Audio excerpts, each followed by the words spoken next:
नमस्कार, आप देख रहे हैं 4 PM और मैं हूं अभिषेक मिश्रा। देखिए, जेडीयू के बड़े नेता रहे और पूर्व केंद्रीय मंत्री और जेडीयू के पूर्व राष्ट्रीय अध्यक्ष आरसीपी सिंह की बात एक बार फिर करेंगे।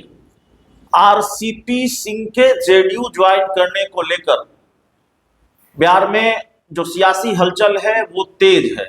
जनता दल यूनाइटेड के अंदर भी हलचल तेज है, गहमा गहमी बढ़ी हुई है, ऐसा कर सकते हैं, सही शब्द है, गहमा गहमी बढ़ी हुई है। आरसीपी सिंह ने खुद ही ये संकेत दिए हैं कि वो जेडीयू जा सकते हैं, जेडीयू ज्वाइन कर सकते हैं। और चूंकि ये संकेत इसलिए माना गया, सबसे बड़ा संकेत ये मिला कि पटेल सेवा संघ की तरफ से 3 दिन पहले एक चूड़ा दही भोज का आयोजन किया गया था और उस चूड़ा दही भोज में नीतीश कुमार भी पहुंचे और आरसीपी सिंह भी पहुंचे। टाइमिंग दोनों की अलग अलग थी, लेकिन सवाल है कि क्या ये सिर्फ संयोग था, दोनों एक ही कार्यक्रम में पहुंचे, या ये प्रयोग था। और इस एक संयोग के बाद ये जो दूसरा संयोग हुआ वो क्या हुआ? दूसरा संयोग ये हुआ कि उसी कार्यक्रम में जब आरसीपी सिंह से ये सवाल पूछा जाता है, चूंकि चर्चा पिछले कई महीनों से है और पिछले कुछ दिनों से ये चर्चा और तेज हुई है, बिहार के राजनीतिक गलियारों में जंगल की आग की तरह फैली है कि नीतीश कुमार के बेटे निशांत कुमार भी चाहते हैं, जेडीयू के कुछ रणनीतिकार भी चाहते हैं कि आरसीपी सिंह की जेडीयू में वापसी हो जाए। और जब से पूर्व सांसद डॉक्टर अरुण कुमार की घर वापसी हुई है, इसलिए यह सवाल है कि डॉक्टर अरुण कुमार की वापसी हो सकती है तो फिर आरसीपी सिंह की क्यों नहीं हो सकती है। तो आरसीपी सिंह से यह सवाल पूछा गया कि क्या आप जेडीयू ज्वाइन कर रहे हैं, जनता दल यूनाइटेड में जा रहे हैं खरमास के बाद? तो आरसीपी सिंह ने यह कहा कि आगे आगे देखिए क्या होता है। इसका मतलब आरसीपी सिंह ने इसको खारिज नहीं किया कि वो जेडीयू नहीं ज्वाइन कर रहे हैं। तो इसका मतलब खिचड़ी पक रही है। वैसे भी आज मकर संक्रांति का त्योहार है, तो हमारे सभी दर्शकों को मकर संक्रांति की ढेर सारी शुभकामनाएं। और मकर संक्रांति में एक परंपरा है, एक रवायत है, सुबह दही चूड़ा तिलकुट और शाम में खिचड़ी खाई जाती है। तो खिचड़ी का मौका भी है, खिचड़ी का दस्तूर भी है। तो क्या जेडीयू में सियासी खिचड़ी पक रही है?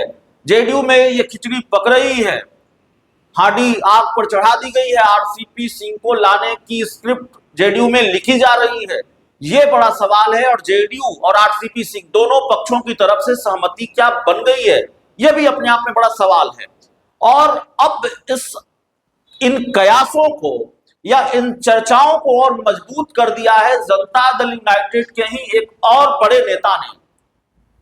जेडीयू के बड़े नेता हैं श्याम रजक, बिहार सरकार में मंत्री भी रहे हैं, और श्याम रजक ने आरसीपी सिंह के जेडीयू ज्वाइन करने को लेकर एक बड़ी बात कह दी है। श्याम रजक ने जेडीयू आरसीपी सिंह के जेडीयू ज्वाइन करने को लेकर एक बड़ा बयान दिया है। क्या कहा है श्याम रजक ने? दरअसल बिहार सरकार के पूर्व मंत्री हैं रत्नेश सदा, और चूड़ा दही भोज का कार्यक्रम चल रहा है। बिहार में चूड़ा दही भोज के बहाने सियासत की आम परंपरा है, चूड़ा दही तिलकुट के बहाने सियासत भी खूब होती है। चूड़ा दही के त्योहार में राजनीति का अलग अलग रंग भी देखने को मिलता है। तो बिहार सरकार के मंत्री हैं, पूर्व मंत्री हैं रत्नेश सदा, नीतीश कुमार के बहुत चहेते हैं, और रत्नेश सदा के बारे में सबको मालूम है, टिकट कट गया था 2025 के विधानसभा चुनाव में। और कहा जाता है नीतीश कुमार को जब ये बात पता चली तो रत्नेश सदा का काटा हुआ टिकट उन्होंने लौटाया और अपनी पार्टी के एक बड़े नेता को, अपने करीबी नेता को फटकार भी लगाई, ऐसी भी खबर है। तो रत्नेश सदा के सरकारी आवास पर दही चूड़ा भोज का आयोजन किया गया और इसमें जाहिर तौर पर कई बड़े नेता शामिल हुए। जेडीयू के पूर्व मंत्री रत्नेश सदा के दही चूड़ा आयोजन में जेडीयू के प्रदेश अध्यक्ष उमेश कुशवाहा, श्याम रजक सहित जेडीयू के पार्टी के कई बड़े नेता पहुंचे।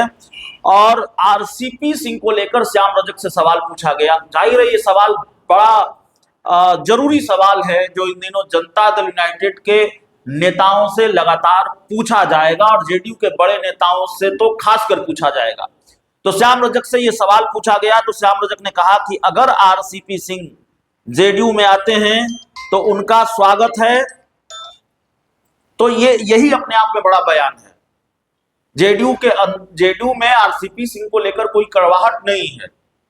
जेडीयू के बड़े नेता आरसीपी सिंह कह रहे हैं कि अगर आरसीपी सिंह जेडीयू में आते हैं तो उनका स्वागत है, और जेडीयू की तरफ से कभी इस संभावनाओं को खारिज नहीं किया गया है कि आरसीपी सिंह जेडीयू में नहीं आ रहे हैं। जिस बयान से दिक्कत होती है या जिस चीज से दिक्कत होती है, आपने देखा कि केसी त्यागी जो जेडीयू के इतने बड़े नेता हैं, अब हैं कि नहीं है इतने बड़े नेता, लेकिन जेडीयू के इतने बड़े नेता रहे हैं, उन्होंने सिर्फ यही मांग की थी, मांग बड़ी थी, नीतीश कुमार के लिए बड़े सम्मान की मांग की थी, भारत रत्न की मांग की थी कि नीतीश कुमार को भारत रत्न मिलना चाहिए। अब पता नहीं क्यों जेडीयू को इतनी आपत्ति हुई कि जनता दल यूनाइटेड के राष्ट्रीय प्रवक्ता सामने आकर सफाई देने आए और उन्होंने यह भी कह दिया कि पार्टी के कार्यकर्ताओं को मालूम नहीं है कि केसी त्यागी जेडीयू में है भी नहीं है। तो जेडीयू की तरफ से तो आपत्ति तुरंत आ जाती है, लेकिन इस मामले में नहीं आई है। आरसीपी सिंह की जेडीयू में वापसी की बात को जेडीयू के किसी बड़े नेता ने अब तक खारिज नहीं किया है। तो क्या यह मान लिया जाए जेडीयू में ये खेल होकर रहेगा, जेडीयू में आरसीपी सिंह की घर वापसी होकर रहेगी, और जेडीयू में आरसीपी सिंह की घर वापसी होती है तो फिर आने वाले दिनों में जेडीयू में और भी कई बड़े खेल होंगे। एक खेल से जब कड़ी जुड़ेगी तो कई और खेल पार्टी के अंदर होंगे, वो भी देखना पड़ेगा। इस रिपोर्ट में इतना ही। बहुत बहुत धन्यवाद।